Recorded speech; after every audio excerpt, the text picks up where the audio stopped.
And welcome to this episode of the Capitalized Life and Retirement Show. I'm your host, Matthew Johnson, president and owner of Johnson Wealth and Income Management, a retirement income source located in Clear Lake and Humboldt, Iowa, serving clients in northern Iowa and southern Minnesota. Well, how are you today? I hope you're doing well, taking a little bit of time for yourself, and I just want to say a warm welcome to today's program. Let's start out with a question. What does your retirement and Superman have to do with one another? Now, I know that it may not seem obvious in the beginning, but to some of you, I wonder if you're not feeling a false sense of security right now. You know, we've all known those young individuals in life, and we watch them, we see what they're doing. They seem to be risk takers. And sometimes we'll remark, they seem to be 10 foot tall and bulletproof, right? Well, are we really bulletproof? If we have all of our ducks in a row, we've got our poop in a group, as they say, does that really make us completely invincible from the things that can happen? Well, today I want to maybe be the devil's advocate. I want to challenge your way of thinking, because no matter how well prepared we are, and certainly I'm not expecting all of us to be so overly prepared that we're prepared for everything. I don't think that that's humanly possible. But when we think about the risks that you and I face in retirement in this country, I think that there's 4 very common risks that oftentimes we might be prepared for one. We might be taking, some degree of action over here to address this risk. But at the same time, we could simultaneously be opening ourselves up for other risks over here. And today, I just want to take you through it, because here's the thing. We want to be challenged. We want to be able to find if there's any holes in our plan. And if this is something that I can help you do, if I can kind of challenge your way of thinking, I can maybe challenge the conventional way that you've been taught how to invest, and it brings you to a greater place of safety and security and certainty, then I would say that this was a well-spent 30 minutes.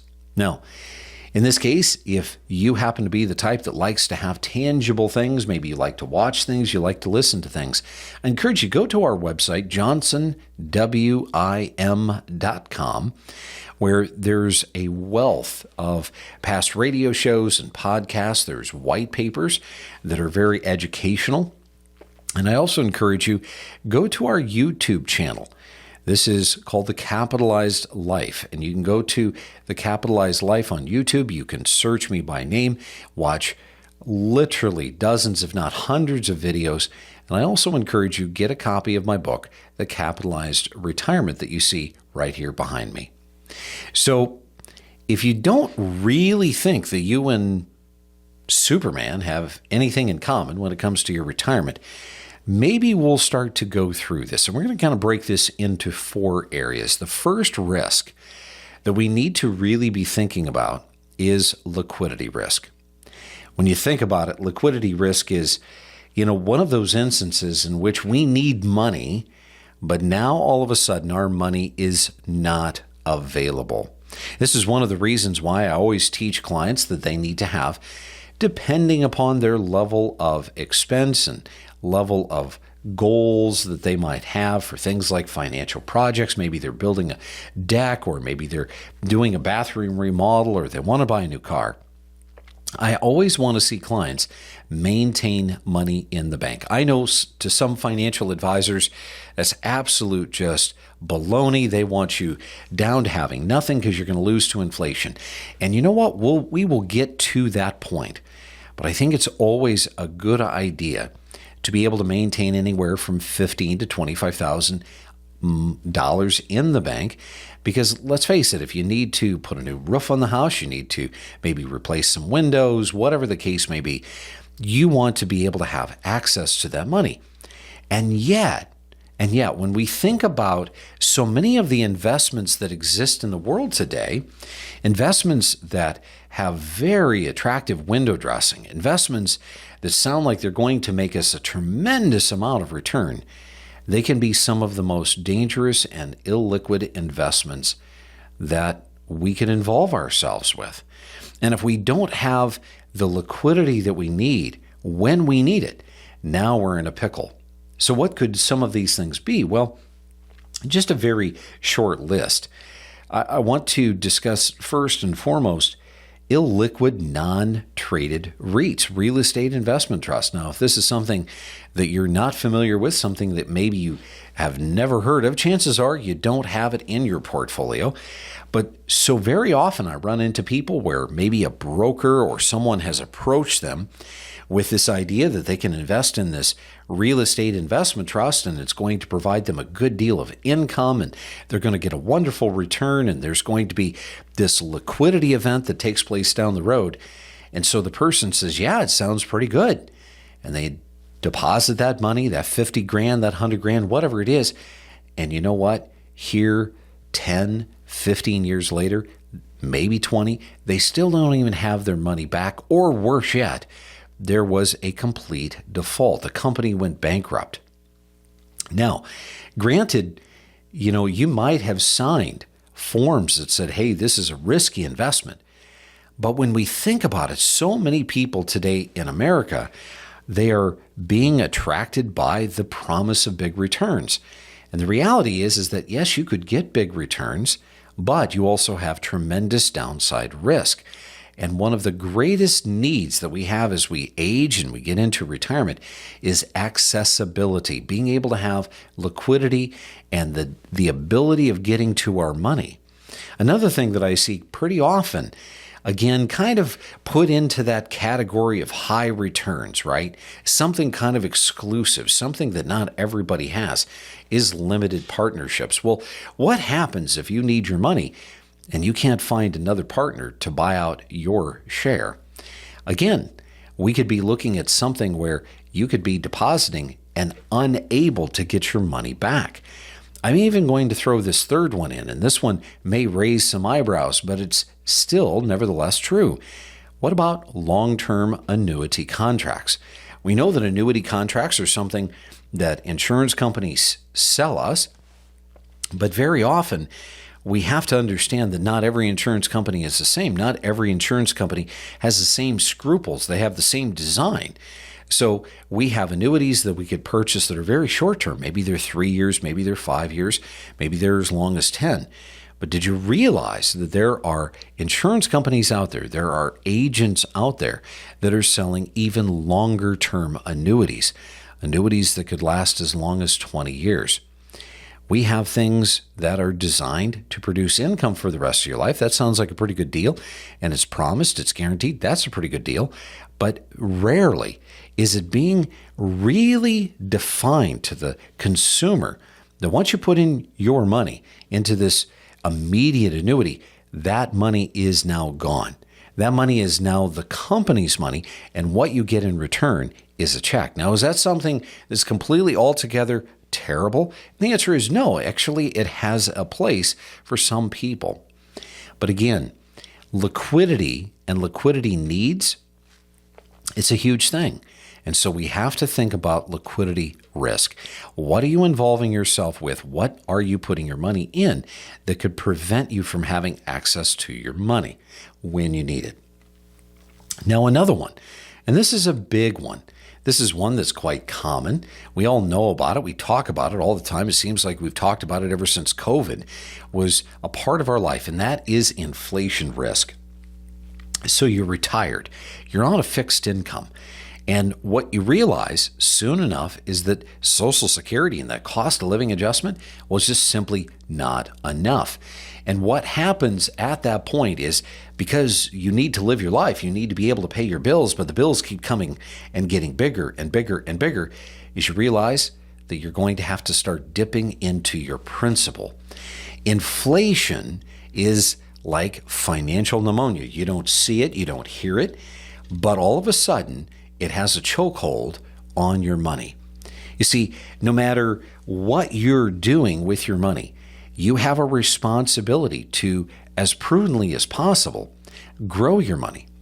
And this is more aired towards the individual that may be so ultra conservative that you would rather have 101% return on your money than to, try to get 5 or 6 or even double-digit rates of return. I don't remember exactly who the actor was, but the actor once said, "I'm not as concerned about the return on my money as I am the return of my money." And granted, I agree with that sentiment, but there is such a thing as investing too conservatively, losing to inflation, not giving your money the opportunity to be able to compound and to accumulate. This is the reason I feel it is so very vital to educate yourself about what are the alternatives. When you think about retirement, when you think about investing in general, isn't it true? We kind of get given to us all the time the bookends of the investment world. We are looking over here at the stock market as an alternative, and then we're looking over here at things like CDs and government bonds. Now, there's nothing necessarily wrong with having your money in the stock market. There's not something necessarily wrong with having your money safe and insured in a CD or government bond. But the reality is that those two things don't blend. Those two things don't balance each other out. I find that there's often a lack of education for the universe of things that are in the middle, things that are alternatives to both ends of those spectrums. And this is the reason I work so hard to encourage every one of you as my listeners to think about what can you do to, number one, minimize risk, and number two, maximize the output of income.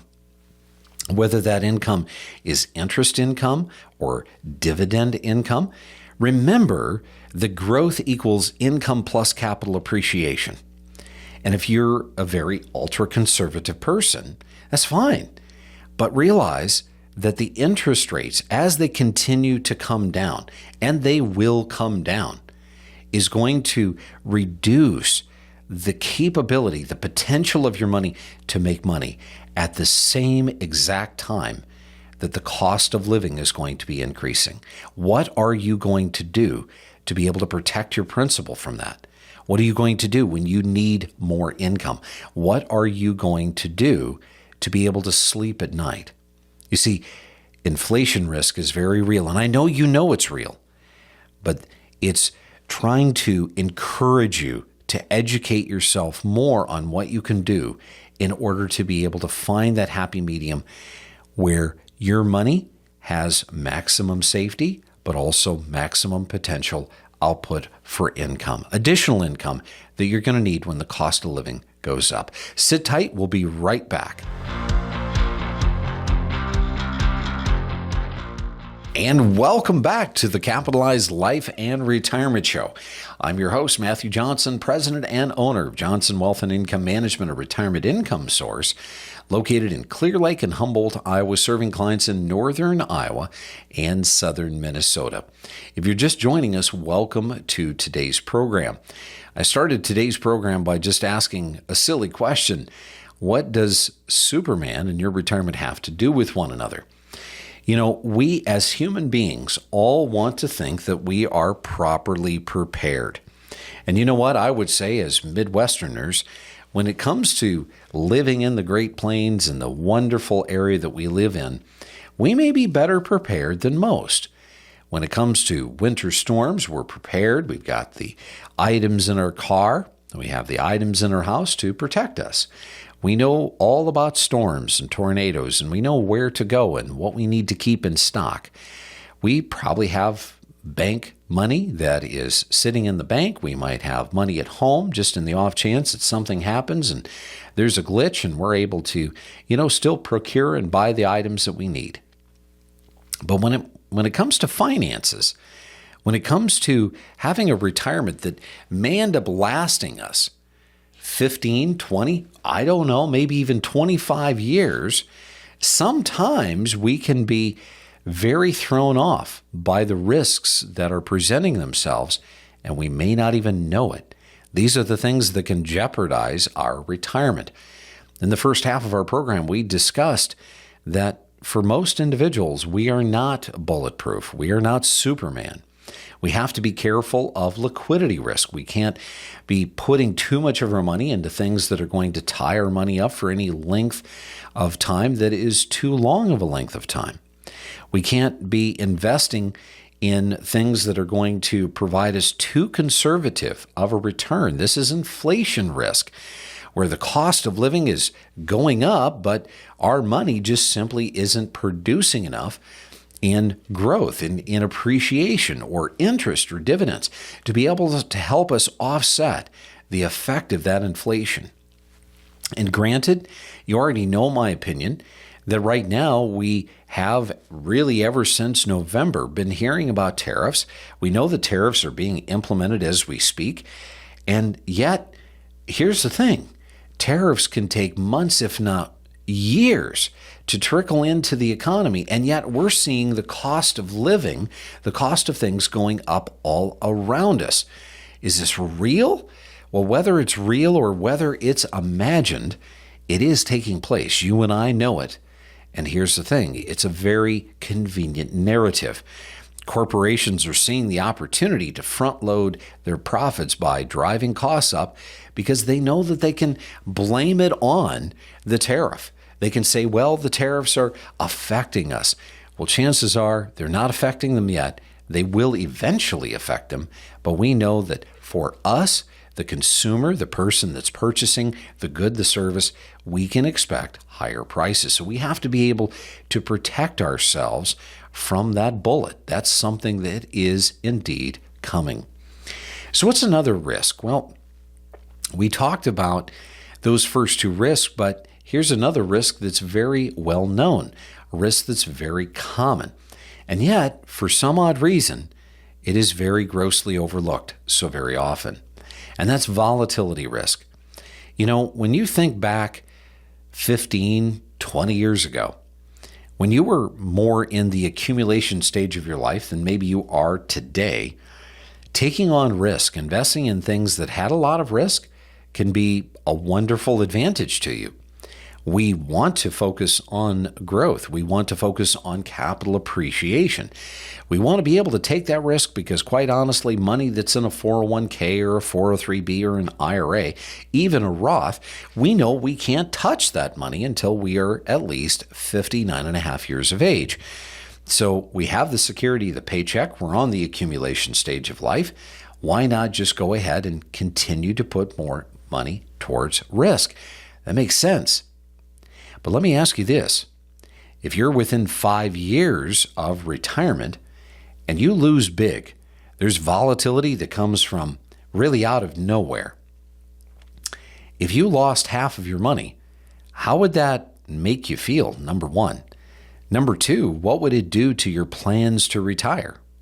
Let me go a step further. What if you are already in retirement and all of a sudden you realize that you've now lost 25% because of something?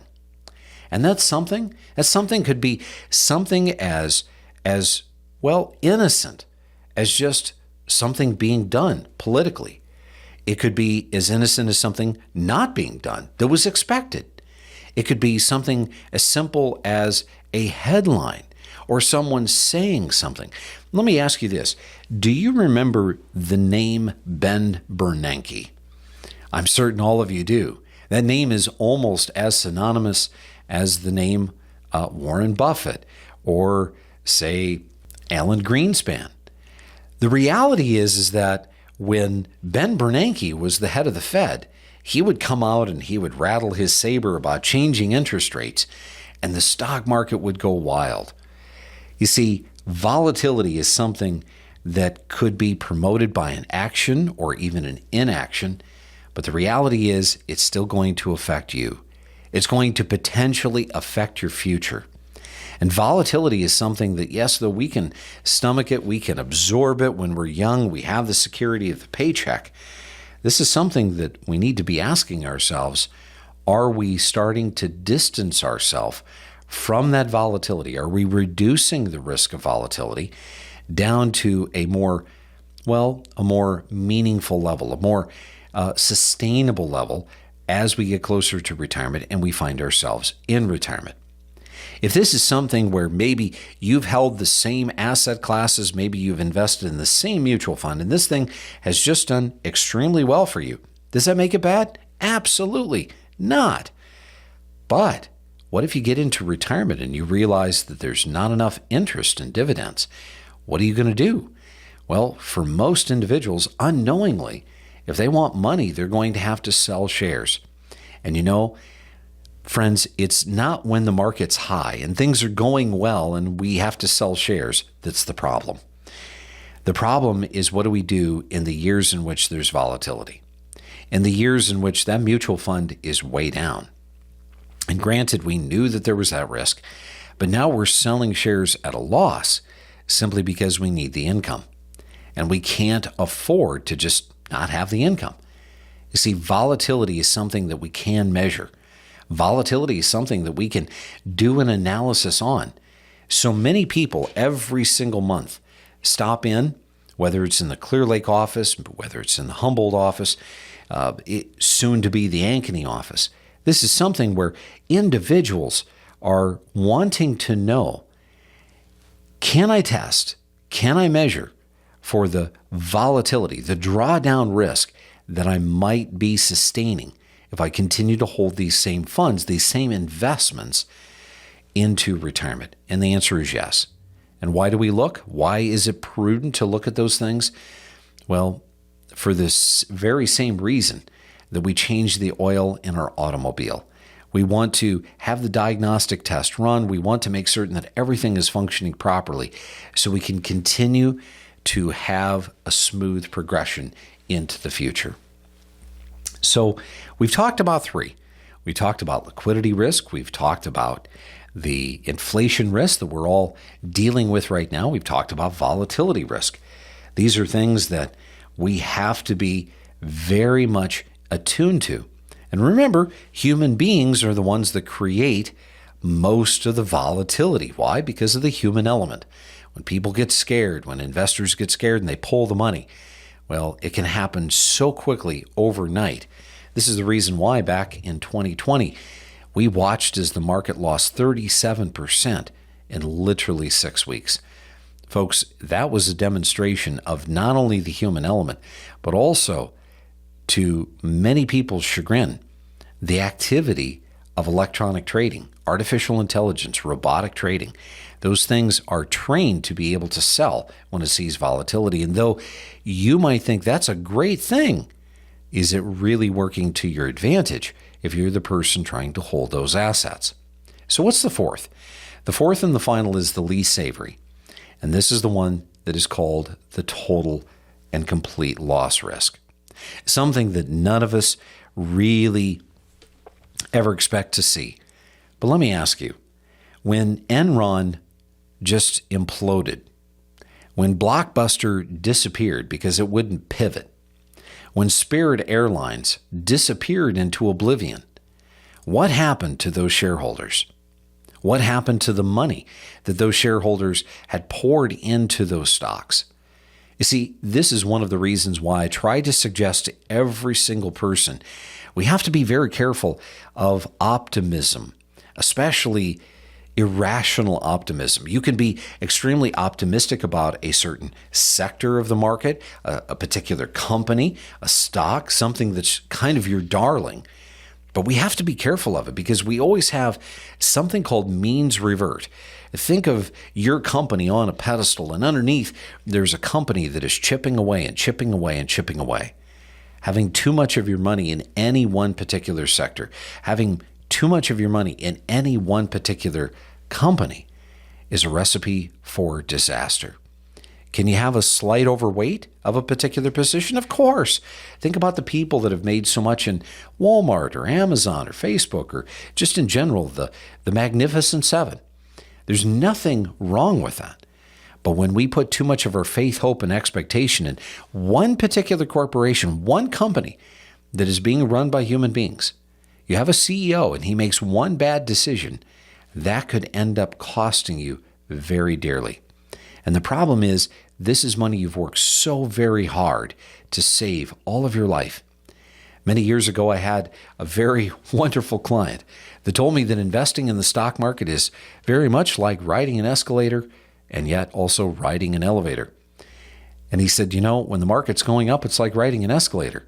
But when the market's going down, it's like riding an elevator. Maybe you felt this way.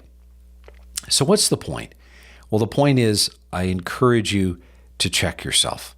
I encourage you to have a second opinion. I encourage you, if you've never worked with a fiduciary, to develop a relationship with one. And specifically, if you're headed towards retirement, which is the goal, and you want to be able to maximize the output of income with minimal risk, you want to look for that skill set in the financial advisor and the fiduciary that you ultimately work with. The tools that got us to retirement are oftentimes not the tools that will get us through retirement. And if taking and reducing risk and maximizing and increasing income output sounds good to you, I encourage you, go for that goal. I'm Matthew Johnson. Thank you so much for watching and listening. And remember, it's up to you to make today a great day.